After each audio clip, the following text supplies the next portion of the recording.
A few moments later.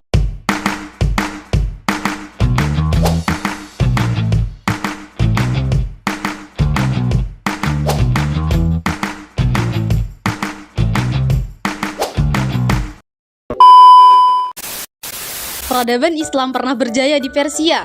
Persia memiliki andil yang sangat besar dalam membentuk peradaban Islam dan salah satu kota yang memberikan kontribusi berita terhadap peradaban Islam di Persia adalah Isfahan. Kota ini berkembang antara abad 11 hingga 18. Sampai saat ini masih banyak menyimpan kenangan kejayaan pada masa lampau.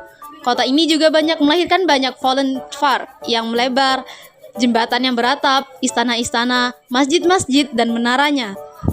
Bahkan menjadi satu di antara sekian banyak kota besar di dunia, menjadi salah satu kota terpenting dalam sejarah peradaban Islam.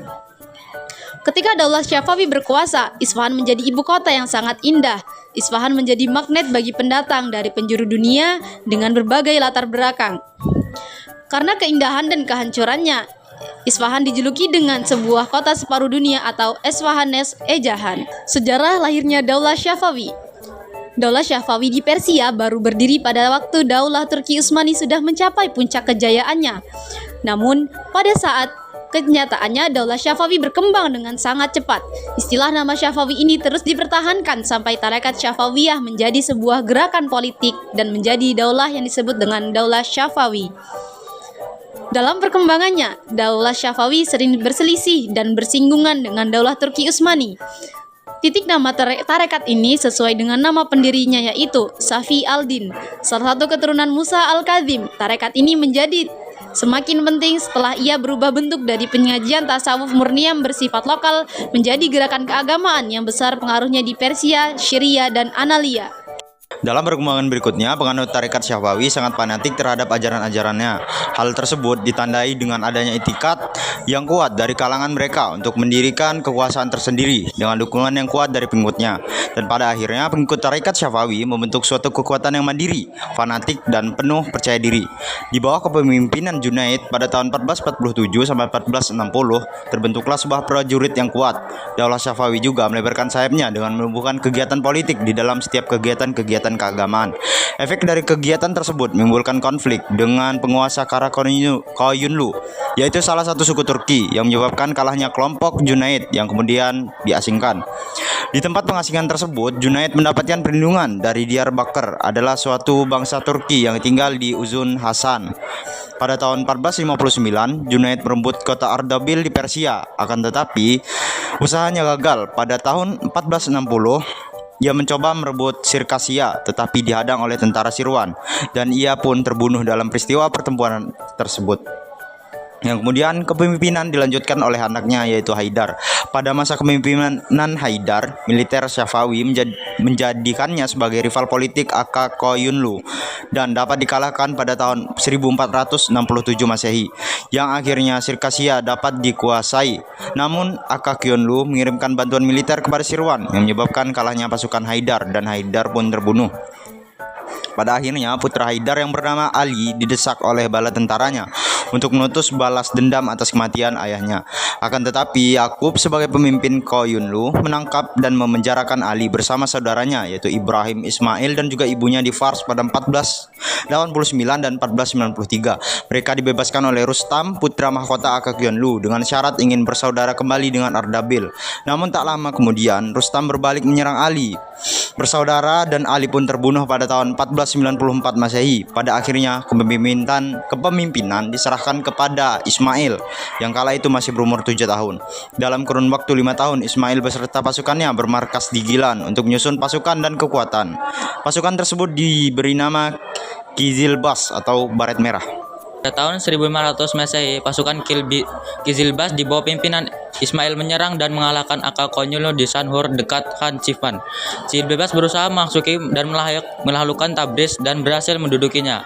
Di kota Tabriz ini Ismail memposisikan dirinya sebagai khalifah Khalifah pertama Daulah Syafawi Ismail memimpin Daulah Syafawi kurang lebih 23 tahun, yaitu antara 1901 hingga 1924 Masehi.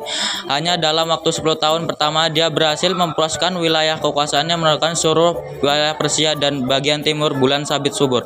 Ambisi politik Ismail mendorongnya untuk terus mengembangkan wilayah kekuasaannya, dan Ismail berusaha mengekspansi wilayah Daulah Utsmani pada tahun 1924 Masehi. Tapi usaha pertama ini Ismail mengalami kekalahan, dan justru Turki Utsmani yang dipimpin oleh Sultan Salim berhasil menduduki Tabriz, dan Daulah Safawi terselamatkan dengan pulangnya Sultan Salim ke Turki. Karena adanya konflik dalam negeri antara kalangan militer secara terus-menerus antara Daulah Utsmani dan Safawi, selalu terjadi konflik yang berkepanjangan. Hal tersebut membuat Daulah Safawi semakin kuat, dan tidak hanya konflik yang terjadi dengan Daulah Utsmani, di dalam negeri juga terjadi pertentangan antara kelompok yang memicu perang saudara. Pada masa kepemimpinan Abbas I, Daulah Syafawiyah mengalami kemajuan pesat. Beberapa kebijakan utama yang diterapkan Abbas I meliputi: yang pertama, mengurangi dominasi Hizilbas dengan membentuk pasukan baru dari tawanan bangsa Georgia, Armenia, dan Siraskia. Yang kedua, mengadakan perjanjian damai dengan Daulah Utsmani, termasuk mengirim Haidar Mirza sebagai sandera ke Istanbul. Yang ketiga, memulihkan stabilitas dan memperluas wilayah dengan merebut kembali wilayah yang pernah dikuasai Utsmani seperti Tabriz dan Sirwan. Silsilah pucuk pemimpin Safawiyah yang dimulai dari suatu gerakan terekat hingga akhirnya menjadi gerakan politik dan menjadikan sebuah daulah. Gerakan ini secara berturut-turut dipimpin oleh Syekh Syaifuddin, Syatruddin Musa, Hawaja Ali, Ibrahim Junaid, Haizar Ali. Sesudah menjadi Daulah Syafawi, kekuasaan secara berturut-turut dipimpin oleh yang pertama Ismail, Tamasab I, Ismail II, Muhammad Kudabanda, Abbas, Syafi Mirza, Abbas II, Sulaiman, Husain, Tamasab II, Abbas III. Pencapaian Daulah Syafawi tidak hanya dalam bidang politik, dalam bidang yang lain terdapat kemajuan yang signifikan. Lahirnya para ilmuwan dan arsitek pada zaman itu setelah berpengaruh besar terhadap karya-karya yang tercipta, sehingga terjadilah monumen-monumen penting dalam perjalanan Daulah Syafawi. Di antara kemajuan-kemajuan tersebut antara lain: yang pertama, bidang ilmu pengetahuan. Sepanjang sejarah Islam, Persia dikenal sebagai bangsa yang telah berperadaban tinggi dan berjasa mengembangkan ilmu pengetahuan. Oleh karenanya, tidaklah mengherankan apabila pada masa Daulah Syafawi, tradisi keilmuan terus berkembang dengan baik. Pada Daulah Syafawiyah muncul ilmuwan-ilmuwan terkenal, di antaranya Baha al-Din al-Syairazi atau generalis ilmu pengetahuan, Sadr al-Din al-Syirazi atau filsuf, dan Muhammad Bakir ibnu Muhammad Damat atau filsuf, ahli sejarah teologis yang pernah mengadakan observasi atas kehidupan lebah. Ilmu fikih juga berkembang baik pada saat itu. Di antara tokohnya adalah Baharuddin al-Amili. Selain sebagai pakar agama, ia juga sebagai ahli kebudayaan yang mengetahui persoalan-persoalan dari berbagai segi. Para pemimpin Daulah Syafawi telah mengubah wajah Isfahan yang merupakan pusat pemerintahan menjadi kota yang sangat indah. Isfahan merupakan kota yang sangat penting bagi tujuan politik, ekonomi, dan ilmu pengetahuan. Di kota tersebut berdiri bangunan megah seperti masjid, rumah sakit, sekolah-sekolah, jembatan raksasa di atas Zenderut, dan istana Cihil. Kota Isfahan menjadi semakin indah dengan dibuatnya taman-taman wisata terbuka. Ketika Abad I wafat, di Isfahan terdapat 162 masjid, 48 akademi, 1802 penginapan, dan 273 pemandian umum. Dalam bidang seni, arsitektur, bangunan-bangunannya yaitu seperti terlihat pada Masjid Shah 1611 Masehi dan Masjid Syaikh Lutfullah 1603 Masehi. Unsur seni lainnya juga terlihat pada hasil kerajinan tangan, keramik, permadani, karpet, pakaian, tembikar, dan lain-lain. Seni lukis juga sudah mulai muncul pada masa ini, tepatnya pada saat Sultan Tahmap I berkuasa.